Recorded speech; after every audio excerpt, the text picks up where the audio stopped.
ठीक बेटा ये रहे मतलब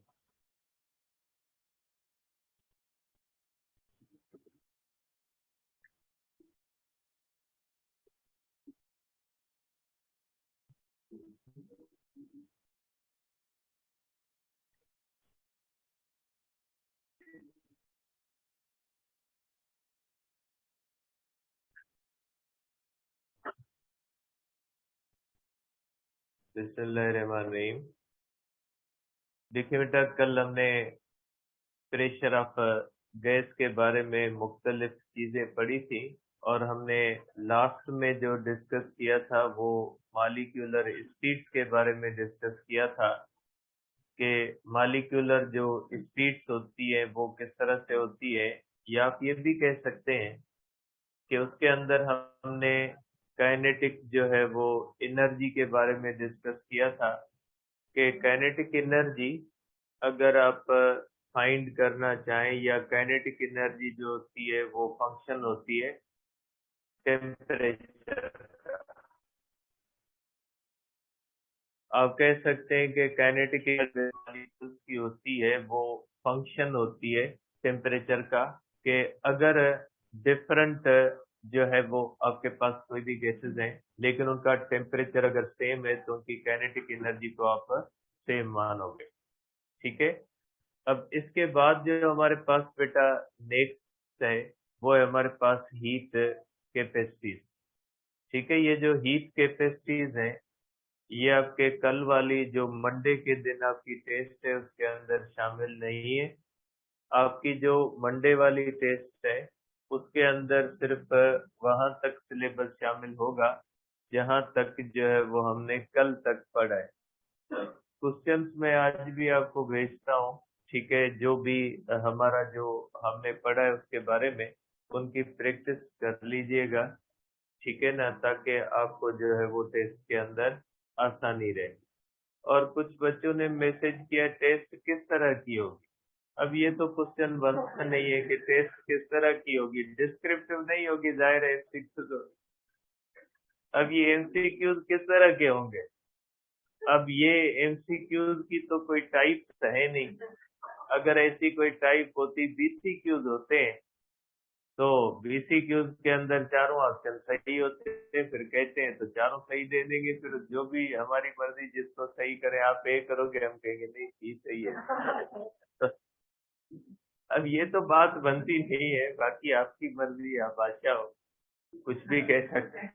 ठीक है, तो कहते हैं ना कंज्यूमर इज किंग, तो आप तो बादशाह हो, क्या बोल सकते हैं। ठीक है ना, तो इस तरह से आज हम करेंगे बेटा हीट कैपेसिटी या थर्मल कैपेसिटी। सबसे पहले हमारे पास है बेटा हीट कैपेसिटी या थर्मल कैपेसिटी।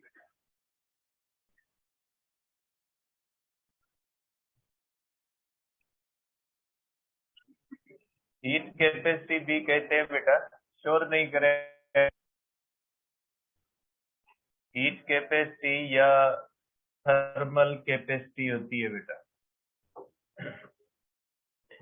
देखिए बेटा, इसके अंदर हम तीन कॉन्सेप्ट पढ़ेंगे।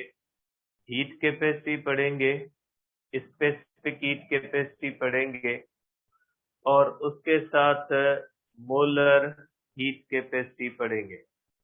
अब सबसे पहले जो हमारे पास कॉन्सेप्ट है बेटा ये हीट कैपेसिटी का या थर्मल कैपेसिटी का होता है। देखिए, ये हीट कैपेसिटी या थर्मल कैपेसिटी होती क्या है? आपने बेटा नोटिस किया होगा कि अगर हम डिफरेंट चीजों को बाहर धूप में रख दें, लोहे की कोई चीज रख दें, लकड़ी की कोई चीज रख दें और पानी भी रख दें, तो आप नोट करोगे कि सबसे ज्यादा लोहा गर्म होगा, उससे कम गर्म जो होगी वो लकड़ी होगी, और पानी सबसे कम गर्म होगी। तो बेटा ये देखें कि धूप तो वही है, सब चीजों के ऊपर वही धूप पड़ रही है, लेकिन कोई चीज ज्यादा गर्म होती है और कोई चीज कम गर्म होती है। इसके पीछे क्या चीज है बेटा?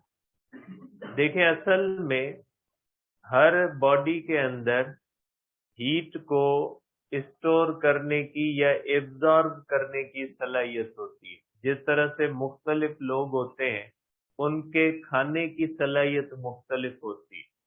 कुछ थोड़ा खाने के बाद उन जो है वो भूख खत्म हो जाती है, कुछ ऐसे होते हैं जिनको ज्यादा चाहिए होती है। तो इसी तरह से बेटा जो मटेरियल्स होते हैं ना, आप समझे कि हीट उनकी फूड की तरह है।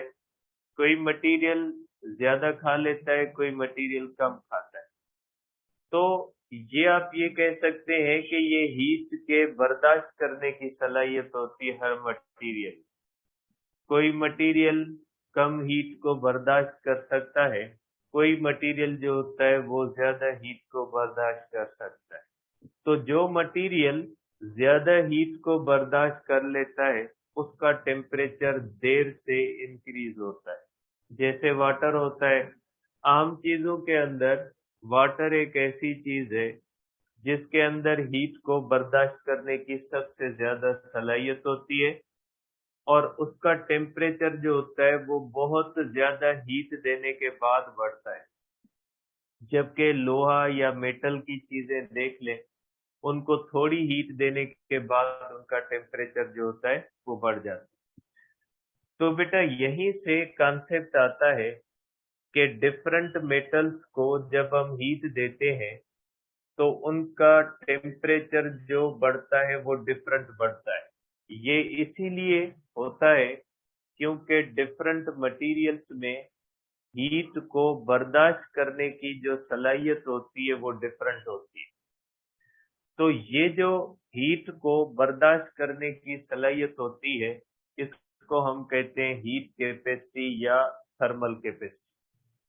जिस चीज की हीट कैपेसिटी या थर्मल कैपेसिटी ज्यादा होती है, हम कहेंगे उस चीज के अंदर हीट को बर्दाश्त करने की ज्यादा सलाहियत है, और जिसकी हीट कैपेसिटी या थर्मल कैपेसिटी कम होती है, तो हम कहेंगे कि उसके अंदर हीट को बर्दाश्त करने की कम सलाहियत।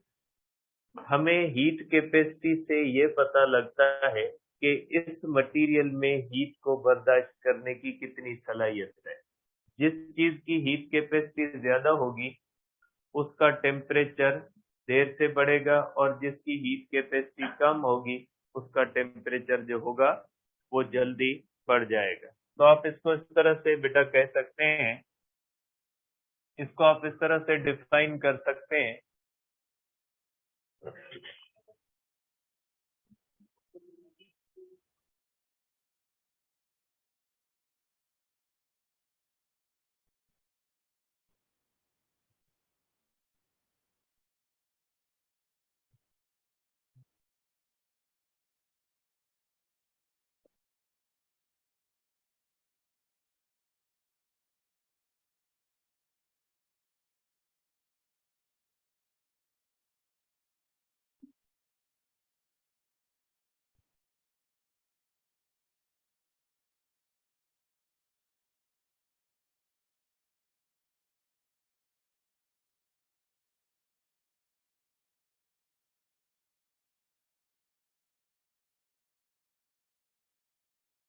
बेटा आप इसको जाहिर करते हैं, कैपिटल सी से आप इसको जाहिर कर सकते हैं कि किसी भी बॉडी का टेम्परेचर 1 डिग्री बढ़ाना। यहाँ पे बेटा मैंने बॉडी लिखा है, मैंने ये नहीं लिखा कि 1 किलोग्राम की, मैंने ये नहीं लिखा कि 1 मोल की। तो बेटा जो हीट कैपेसिटी होती है ना, वो हमेशा बॉडी की होती है। हीट कैपेसिटी 1 किलोग्राम की नहीं होती, हीट कैपेसिटी 1 मोल की नहीं होती। जब हम बात कर रहे हैं हीट कैपेसिटी की, तो वो हीट कैपेसिटी बॉडी की होती है। ठीक है, अब देखें, इसका मतलब है कि अगर आपके पास कॉपर की दो बॉडीज है, एक कॉपर की बड़ी बॉडी है और एक कॉपर की छोटी बॉडी है दोनों कॉपर की। लेकिन अगर कॉपर की कोई बड़ी चीज है, बड़ी बॉडी है, तो उसकी टेम्परेचर 1 डिग्री बढ़ाने के लिए आपको ज्यादा हीट देनी पड़ेगी, क्योंकि जो चीज जितनी ज्यादा बड़ी होगी, जिसके अंदर ज्यादा मॉलिक्यूल्स होंगे, तो उनकी एवरेज एनर्जी बढ़ाने के लिए आपको ज्यादा हीट देनी पड़ेगी, क्योंकि टेम्परेचर क्या होता है, एवरेज काइनेटिक एनर्जी होती है। तो जो बड़ी बॉडी होती है उसके अंदर ज्यादा मॉलिक्यूल्स होते हैं, और ज्यादा मॉलिक्यूल्स की एवरेज एनर्जी बढ़ाने के लिए आपको ज्यादा हीट देने की जरूरत पड़ेगी। उसी कॉपर की अगर कोई बॉडी छोटी है तो उसके अंदर मॉलिक्यूल्स की तादाद जो होगी वो कम होगी, और मॉलिक्यूल्स की तादाद कम होगी तो उस कॉपर की बॉडी का आप थोड़ी हीट दोगे तो उसका टेम्परेचर बढ़ जाएगा, जल्दी बढ़ जाएगा। तो देखें, ये चीज हमें बताती है कि एक ही मटेरियल की दो ऐसी बॉडीज जिसमें एक के अंदर अमाउंट ऑफ सब्सटेंस ज्यादा हो और दूसरे के अंदर ऑफ सब्सटेंस कम हो, तो दोनों का टेम्परेचर अगर आपने 1 डिग्री बढ़ाना है तो आपको हीट बड़ी बॉडी को ज्यादा देनी पड़ेगी और कम बॉडी को थोड़ी देनी पड़ेगी। ठीक है, जैसे वाटर की मिसाल ले लें, थोड़ा पानी आप गर्म करेंगे तो जल्दी गर्म हो जाएगा। ज्यादा पानी को जब हम गर्म करते हैं तो उसके लिए ज्यादा टाइम और हीट की जरूरत पड़ती है। तो बेटा, हीट कैपेसिटी या थर्मल कैपेसिटी का मतलब होता है कि आपके पास कोई भी बॉडी हो, हम उसका मास फिक्स नहीं कर रहे, हम उसके मोल फिक्स नहीं कर रहे, हम सिंपली कह रहे हैं कि कोई भी आपके पास बॉडी हो, उस बॉडी का टेम्परेचर आप 1 डिग्री बढ़ाओ, उसके लिए आपको जितनी हीट देनी पड़े उसको कहा जाता है हीट कैपेसिटी, या उसको कहा जाता है थर्मल कैपेसिटी। तो आप कहोगे कि ये हीट कैपेसिटी डिपेंड किस पे करती है बेटा? Heat capacity depends upon amount of matter या सब्सटेंस और साइज ऑफ बॉडी बेटा। ठीक है, जैसे फॉर एग्जांपल अगर मैं कॉपर की दो बॉडीज लेता हूं बेटा, ये हमारे पास बेटा कॉपर की दो बॉडीज है।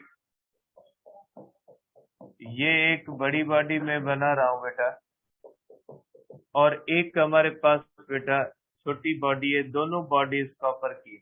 जो छोटी बॉडी होती है उसमें मॉलिक्यूल्स क्या होते हैं बेटा? कम होते हैं। इसकी स्पेसिफिक हीट बेटा C1 है और इसकी स्पेसिफिक हीट C2 है, और दोनों बॉडीज किसकी है बेटा? दोनों बॉडीज कॉपर की है। अब अगर इसका टेम्परेचर आप बढ़ाओगे तो आपको ज्यादा हीट देनी पड़ेगी। ठीक है, आप कह सकते हैं बेटा इसको जो हीट दोगे डेल्टा Q2 दोगे, और इसको आप जो हीट दोगे वो कितनी दोगे बेटा? डेल्टा Q1 दोगे। तो क्योंकि ये बॉडी बड़ी है बेटा, इसका टेम्परेचर 1 डिग्री बढ़ाने के लिए आपको ज्यादा हीट देनी पड़ेगी, और इसका टेम्परेचर बढ़ाने के लिए आपको कम हीट देनी पड़ेगी। आप कहोगे बेटा C1 क्या हो जाएगी? लेस देन C2 हो जाएगी, क्योंकि इसकी सिंबल हम कौन सी लेते हैं बेटा? C लेते हैं। और यहाँ पे आप ये भी कहोगे बेटा डेल्टा Q2 ग्रेटर देन हो जाएगा डेल्टा Q1 के, क्योंकि बड़ी बॉडी का टेम्परेचर बढ़ाने के लिए ज्यादा देने की जरूरत होती है। और दूसरा बेटा ये डिपेंड करती है, दूसरा डिपेंड करती है कि ये जो है वो नेचर ऑफ मटेरियल पे बेटा।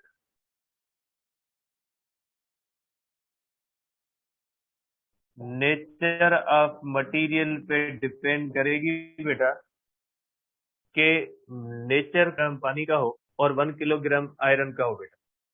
तो देखें दोनों की अमाउंट क्या है? सेम है, लेकिन 1 किलोग्राम पानी का टेम्परेचर बढ़ाने के लिए आपको ज्यादा हीट देने की जरूरत पड़ेगी, और 1 किलोग्राम जो आयरन का या कॉपर का होगा उसका टेम्परेचर 1 डिग्री बढ़ाने के लिए आपको कम देनी पड़ेगी। क्योंकि ये जो मेटल्स होते हैं इनके अंदर हीट को बर्दाश्त करने की कम सलाहियत होती है, जबकि पानी के अंदर हीट को बर्दाश्त करने की ज्यादा सलाहियत होती है।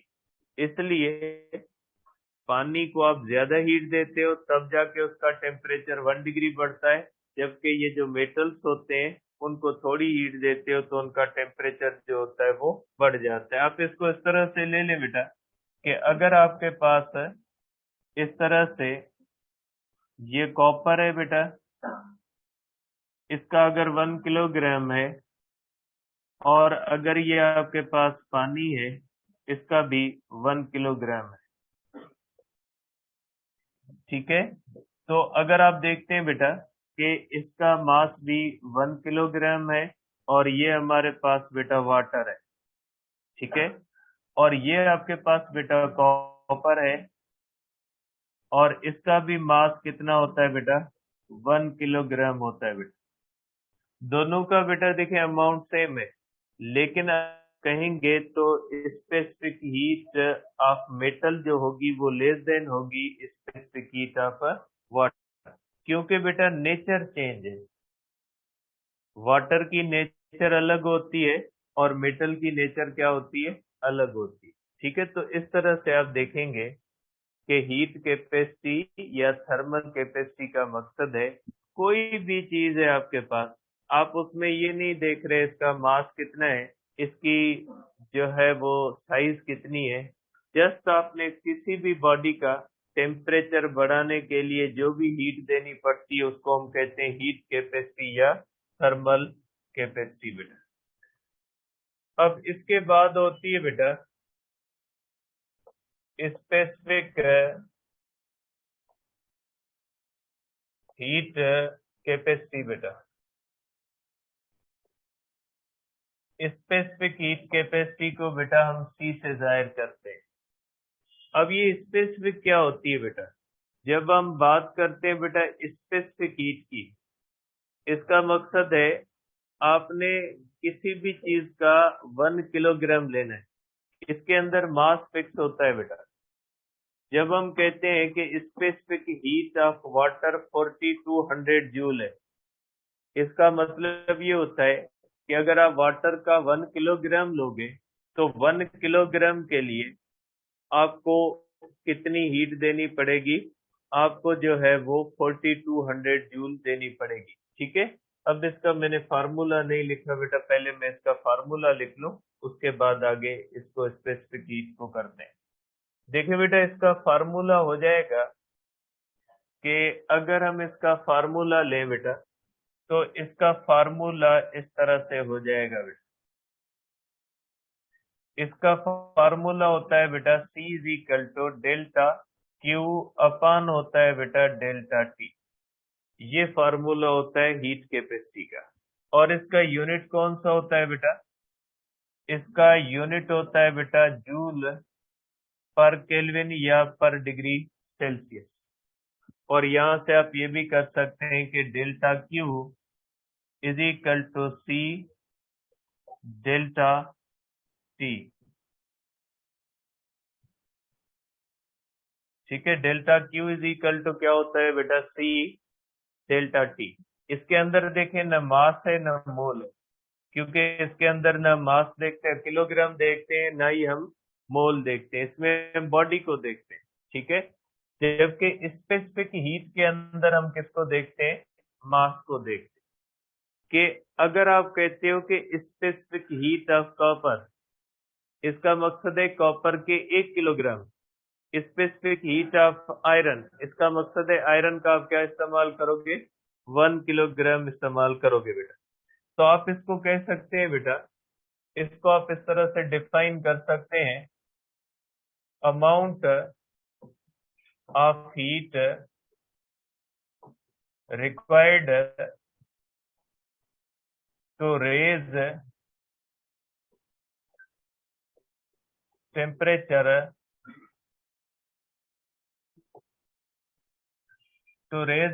Temperature of 1 kilogram of substance up to 1 kelvin और 1 डिग्री सेल्सियस। बेटा इसके अंदर मास को हम फिक्स कर देते हैं कि अगर आपने स्पेसिफिक हीट की बात करनी है तो 1 किलोग्राम की ही करोगे। ठीक है, अब ये किस पे डिपेंड करेगी बेटा? ये डिपेंड करेगी सिर्फ एक फैक्टर पे, ये दो फैक्टर पे डिपेंड करती है। एक डिपेंड करती है बेटा साइज पे, और दूसरा किस पे डिपेंड करती है? नेचर पे। लेकिन इसके अंदर तो साइज तो फिक्स हो गई, अमाउंट तो फिक्स हो गई कि अमाउंट तो आप 1 किलोग्राम ही लेंगे। अब 1 किलोग्राम की आप साइज कोई भी लो, 1 किलोग्राम का स्क्वायर बना लो, 1 किलोग्राम की आप रोटी की तरह प्लेट बना लो, मास तो क्या होगा बेटा? मास तो वही होगा। तो फिर इसमें कोई फर्क नहीं पड़ता कि बॉडी की साइज क्या है। इसमें सिर्फ इस बात का फर्क पड़ता है कि उसका नेचर कौन सा है। 1 किलोग्राम आपने आयरन का लिया है, 1 किलोग्राम आपने कॉपर का लिया है, वुड का लिया है, प्लास्टिक का लिया है, पानी का लिया है, किसका लिया है? तो बेटा इसके अंदर जो हम लेते हैं, वो जब 1 किलोग्राम को हम फिक्स कर देते हैं तो अमाउंट तो इसके अंदर फिक्स हो गई। तो ये किस पे डिपेंड करती है? ये डिपेंड करती है depends only upon nature of material. Nature of material पे डिपेंड करती है। ठीक है, depends only upon nature of material. तो आप इसका अगर फार्मूला करेंगे बेटा, तो इसका फार्मूला हो जाता है delta Q upon M delta T. अब इसका यूनिट कौन सा होगा? इसका यूनिट जो होता है बेटा, जूल पर किलोग्राम पर केल्विन बेटा, इस तरह से होता है। देखिए इसके यूनिट के अंदर आ जाता है कि 1 किलोग्राम का टेम्परेचर 1 केल्विन बढ़ाने के लिए आपको जितनी हीट की जरूरत पड़े उसको कहा जाएगा कि ये हो जाएगी बेटा हमारे पास स्पेसिफिक हीट कैपेसिटी।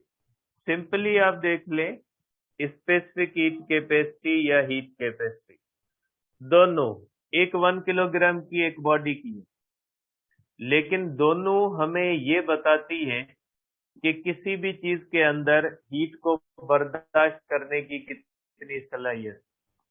जिस चीज की हीट कैपेसिटी कम होती है उसका टेम्परेचर तेजी से बढ़ता या कम होता है।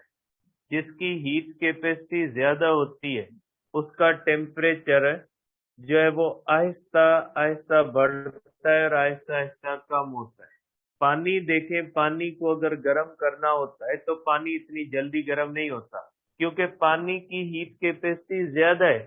जिस चीज की हीट कैपेसिटी ज्यादा होगी उसका टेम्परेचर बढ़ाने के लिए आपको ज्यादा हीट देनी पड़ेगी। जिसकी हीट कैपेसिटी कम होगी उसका टेम्परेचर बढ़ाने के लिए आपको हीट जो है वो कम देनी पड़ेगी। कम हीट से टेम्परेचर बढ़ जाएगा उस बॉडी का जिसकी हीट कैपेसिटी या जो है वो स्पेसिफिक हीट कैपेसिटी क्या होगी?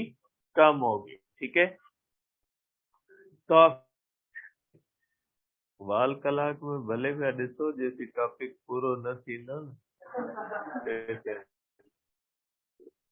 देखें ये बैठे हुए ना, यहाँ पे जो हमारे रेगुलर स्टूडेंट बैठे हैं, देखिए कोई भी पीछे नहीं देख रहा। उनको पता है कि ये होना है, आपको पता नहीं है क्या होना है। ठीक है, इसलिए आराम से सुकून से बैठे रहे। जब तक डिजायर्ड टॉपिक खत्म नहीं होगा तब तक आपने बैठना है, सुकून के साथ बैठ। तो ये होता है बेटा। अब अगर देखते हैं बेटा इन दोनों के दरमियान रिलेशन क्या होता है बेटा? Relation between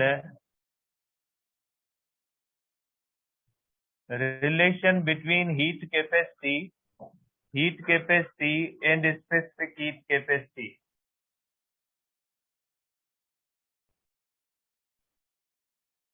Specific heat capacity.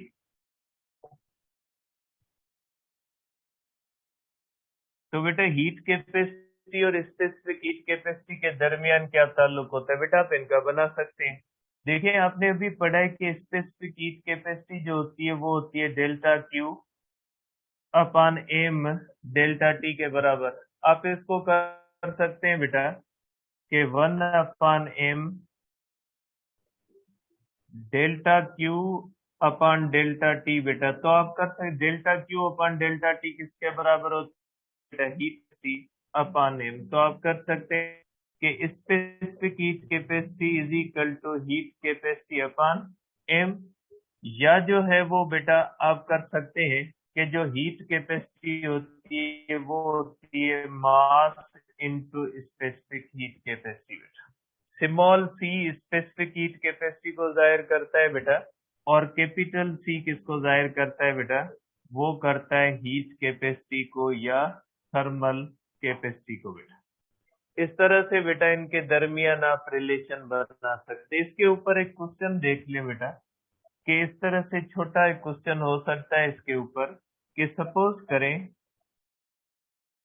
Heat capacity of body is 1000 joule per Kelvin. If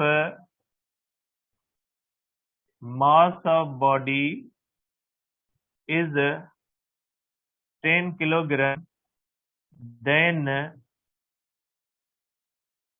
find specific heat of same body बेटा। ठीक है, देखिए बेटा 1000 दी गई है कि आपको कहा गया बेटा कि हीट कैपेसिटी है 1000 जूल पर केल्विन। अब आपको बेटा स्मॉल सी चाहिए। स्मॉल सी किसके बराबर होता है? कैपिटल सी अपान एम बेटा। तो ये होगा 1000 अपान क्या होगा बेटा? जो होगा 10, सॉरी बेटा मास कितने? 10 है। अगर मास 10 है बेटा तो ये हो जाएगा हमारे पास इस तरह से हो जाएगा बेटा, ये हो जाएगा 100 जूल पर किलोग्राम पर केल्विन बेटा।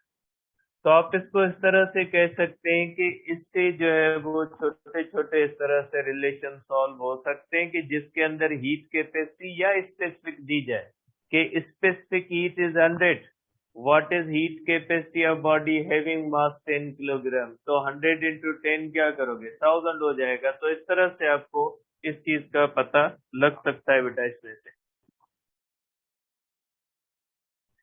देखिए बेटा अब इसके बाद है डिटर्मिनेशन है बेटा कि स्पेसिफिक हीट का पता आपको कैसे लगता है बेटा? Metre of specific heat capacity.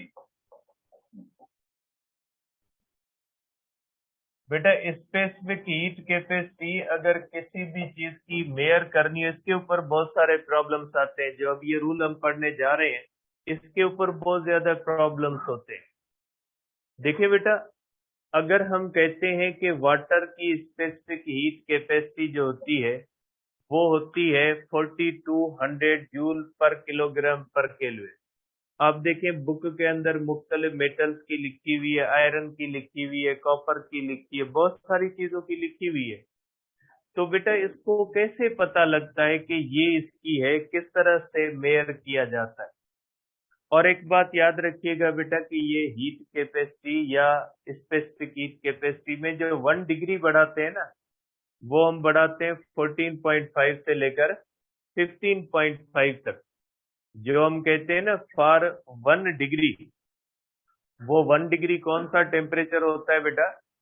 14.5 से लेकर 15.5 तक। ठीक है, वो हीट जो किसी भी बॉडी का टेम्परेचर 1 डिग्री तो बढ़ाए, लेकिन वो 1 डिग्री कौन सी? 14.5 से लेकर 15.5 तक। अब अगर आपको बेटा किसी भी चीज की हीट कैपेसिटी को डिटरमाइन करना है तो जाहिर सी बात है हम डिवाइस इस्तेमाल करते हैं बेटा। इसके अंदर डिवाइस जो होता है बेटा वो होता है कैलोरीमीटर। बेटा कैलोरीमीटर एक गिलास की तरह एक छोटा सा डब्बा होता है और ये कॉपर का होता है। जैसे गिलास होता है इसी तरह से एक छोटा सा डब्बा होता है जिसको कैलोरीमीटर कहा जाता है। और इसके अंदर बेटा जो मेथड इस्तेमाल करते हैं, मेथड होता है बेटा method of mixtures.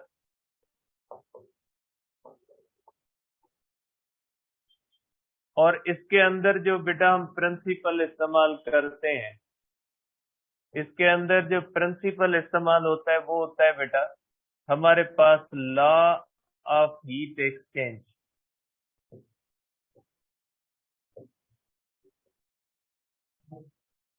Law of heat exchange होता है बेटा जिसको कहा जाता है heat loss is equal to heat gained बेटा।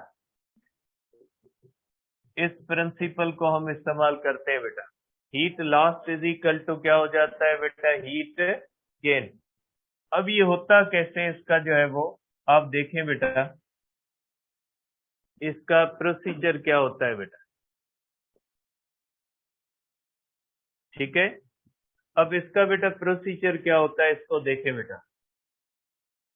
सपोज करें बेटा कि हमारे पास ये कैलोरीमीटर है बेटा, ये आप कह लें कि ये एक हमारे पास कैलोरीमीटर है।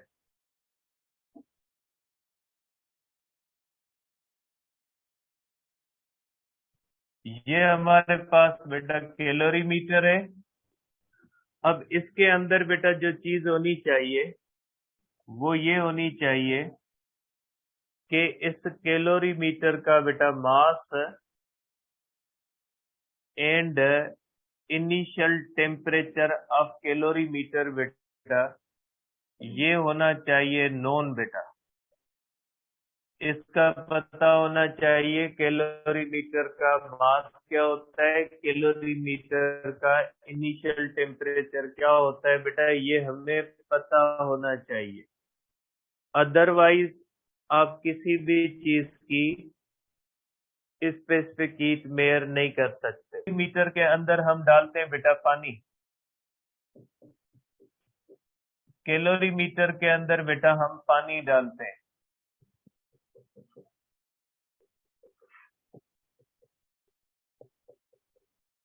अब इस पानी का भी बेटा, इस पानी का भी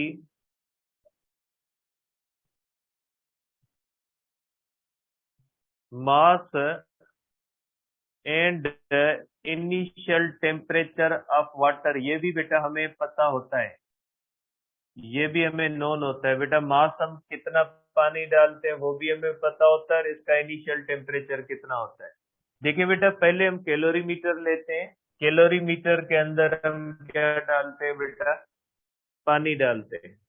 जैसे गिलास लें, गिलास के अंदर पानी डाल दिए, गिलास हुआ कैलोरीमीटर और पानी उसके अंदर हमने डाल दिया। लेकिन गिलास का मास भी हमें पता होना चाहिए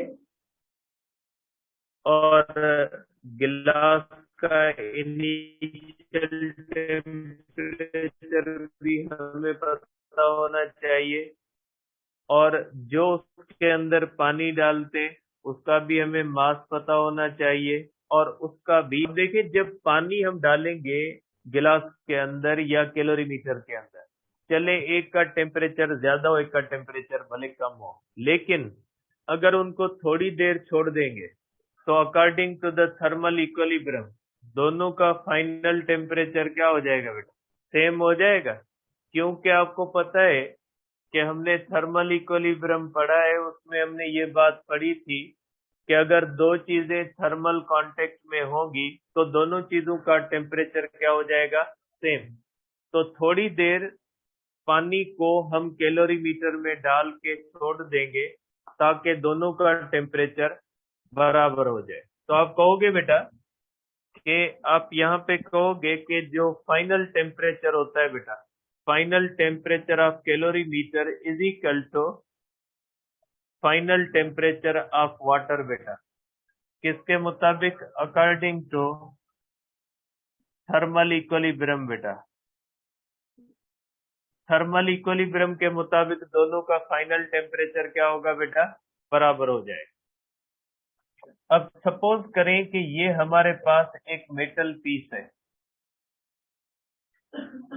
सपोज करें बेटा ये हमारे पास एक मेटल पीस है और इसी मेटल पीस की हम स्पेसिफिक हीट मेयर करना चाहते हैं बेटा। आप ये कह ले बेटा कि ये हमारे पास मेटल है, ठीक है। हमें इस मेटल पीस की स्पेसिफिक हीट फाइंड करनी है। तो बेटा जिस चीज की आपको स्पेसिफिक हीट फाइंड करनी है तो आपको mass and initial temperature of metal बेटा ये भी नोन होना चाहिए बेटा, ठीक है। हम इस मेटल पीस का मास हमें पता होता है और मेटल पीस का टेम्परेचर भी हमें पता होता है। अब हमें इस मेटल पीस की स्पेसिफिक हीट फाइंड करनी है। तो बेटा जिस चीज की स्पेसिफिक हीट फाइंड करनी है ना उसका टेम्परेचर जो होना चाहिए वो कैलोरीमीटर या वाटर के टेम्परेचर से ज्यादा होना चाहिए या कम होना चाहिए। अब कम तो हो नहीं सकता क्योंकि पानी और कैलोरीमीटर आम रूम टेम्परेचर पे होंगे। अब रूम टेम्परेचर से कम टेम्परेचर करके मेटल को डाले मुनासिब नहीं है, इसलिए हम क्या करते हैं मेटल पीस को गर्म करते हैं क्योंकि इसके अंदर हमें प्रिंसिपल जो इस्तेमाल करना होता है वो heat loss is equal to heat gained. तो जाहिर सी बात है एक चीज का टेम्परेचर ज्यादा होगा दूसरी चीज का टेम्परेचर कम होगा तब एक चीज हीट लूज करेगी और गेन, क्योंकि हीट लॉस और हीट गेन्ड तब होगा जब टेम्परेचर डिफरेंस होगा। हीट का फ्लो कब होता है जब टेम्परेचर डिफरेंस होता है। इस मकसद के लिए हम क्या करते हैं कि हम मेटल पीस को गर्म करते हैं, ठीक है। तो आप कहते हैं कि इनिशियली, ठीक है बेटा, आप कहते हैं कि initial temperature of metal is greater than initial temperature of water and initial temperature of calorimeter, इनसे ज्यादा होता है बेटा। अब हम क्या करते हैं हम मेथड ऑफ मिक्सचर से इस्तेमाल करते हैं और मेथड्स ऑफ मिक्सचर में हम इसको इसके अंदर मिक्स करते हैं बेटा। मिक्स का मकसद है इसके अंदर डालते हैं। इस मेटल पीस को अब हम डाल देते हैं बेटा कैलोरीमीटर और पानी के अंदर, ठीक है बेटा। जब हम इसको इस तरह से बेटा आप देखें इनिशियल टेम्परेचर मेटल का क्या है बेटा ज्यादा, हम मेटल को गर्म कर देते हैं, ठीक है। अब इनिशियल टेम्परेचर ज्यादा है तो ये मेटल पीस क्या करेगा बेटा, ये मेटल पीस जो करेगा ये बेटा हीट लूज करेगा इस तरह से, ठीक है। और ये हीट किस में हो जाएगी बेटा मिक्स वाटर के अंदर और कैलोरीमीटर के अंदर। नतीजा ये निकलेगा कि ये मेटल पीस जो होगा हीट लूज करेगा, इसका टेम्परेचर कम होगा और वाटर और कैलोरीमीटर का टेम्परेचर क्या हो जाएगा बेटा बढ़ेगा। और थोड़ी देर हम इसको छोड़ देंगे। अब थोड़ी देर जब छोड़ देंगे तो थर्मल इक्विलिब्रियम हमें कहता है कि थोड़ी देर के बाद तीनों का टेम्परेचर क्या हो जाएगा सेम हो जाएगा, क्योंकि मेटल ने हीट लूज की है और गेन किसने की है वाटर ने और कैलोरीमीटर में, ठीक है। तो थर्मल इक्विलिब्रियम के रूल के मुताबिक पहले वाटर और कैलोरीमीटर थर्मल कांटेक्ट में थे तो उनका टेम्परेचर सेम था। अब ये मेटल पीस भी पानी के अंदर डाल दिया, अब ये तीनों किसके अंदर आ गए थर्मल कांटेक्ट में। अब फाइनल टेम्परेचर तीनों का सेम होगा बेटा। आप कह सकते हैं बेटा कि final temperature of calorimeter is equal to final temperature of water is equal to final temperature of metal piece। तीनों का टेम्परेचर क्या हो जाता है बेटा सेम हो जाता है, ठीक है। अब ये फाइनल टेम्परेचर भी हम मेयर करते हैं, हम थर्मामीटर के साथ फाइनल टेम्परेचर भी मेयर करते हैं। उसके बाद हम रूल इस्तेमाल करते हैं बेटा heat lost is equal to heat lost by metal बेटा, heat lost by metal is equal to heat gained by calorimeter and water. बेटा कैलोरीमीटर और वाटर ने गेन किए। देखिए बेटा मेटल जो हीट लूज करता है उसको हम लिखते हैं heat lost by metal is equal to heat gained by calorimeter plus heat gained by water. बेटा अब जो मेटल पीस बेटा करता है लूज वो एम सी बेटा mass of the metal, specific heat of the metal और delta T of the metal. ये मैंने यहाँ पे बेटा इसका फार्मूला कर दिया है। देखिए डेल्टा क्यू किसके बराबर होता है, सी डेल्टा टी के बराबर होता है। तो आप देखिए बेटा अगर मेटल ने लूज किया है तो mass of the metal, specific heat of the metal और delta T of the metal is equal to बेटा mass of the calorimeter, specific heat of the calorimeter, temperature change of the calorimeter plus हो जाएगा mass of the water, specific heat of the water, delta T of the water. ठीक है, अब आप इसको further लिख सकते हैं बेटा mass of the metal, mass of the metal बेटा specific heat of the metal, water की टेम्परेचर, मेटल की टेम्परेचर। बेटा मेटल का इनिशियल टेम्परेचर क्या होता है, ज्यादा, और फाइनल टेम्परेचर क्या होता है, कम। क्योंकि हीट लूज कौन करता है, मेटल, तो उसका जाहिर है टेम्परेचर पहले ज्यादा होगा और बाद में क्या हो जाएगा, कम। तो आप लिखोगे बेटा कि initial temperature of metal minus final temperature of metal. बड़े टेम्परेचर से छोटे टेम्परेचर को आप क्या करोगे, माइनस करो। इसमें आप ये क्योंकि अगर आप फाइनल से इनिशियल को माइनस करोगे तो जवाब किस में आ जाएगा, माइनस से बचने के लिए करते is equal to mass of the calorie specific heat. अब देखिए कैलोरीमीटर का टेम्परेचर बढ़ा है तो इसका सी माइनस हम करेंगे initial temperature of the calorimeter plus हम करेंगे बेटा mass of the water, specific heat of the water. Water के अंदर भी यही हुआ है, final temperature of the water minus initial temperature of the water. क्योंकि बेटा कैलोरीमीटर और वाटर का टेम्परेचर बढ़ा है तो फाइनल से इनिशियल माइनस करेंगे, और इस मेटल पीस का क्या है, टेम्परेचर कम हुआ है तो इनिशियल से किसको माइनस करेंगे, फाइनल को। अब इसके फार्मूले के ऊपर इंशाल्लाह कल क्वेश्चंस करेंगे। अब आप जा सकते हैं, ठीक है।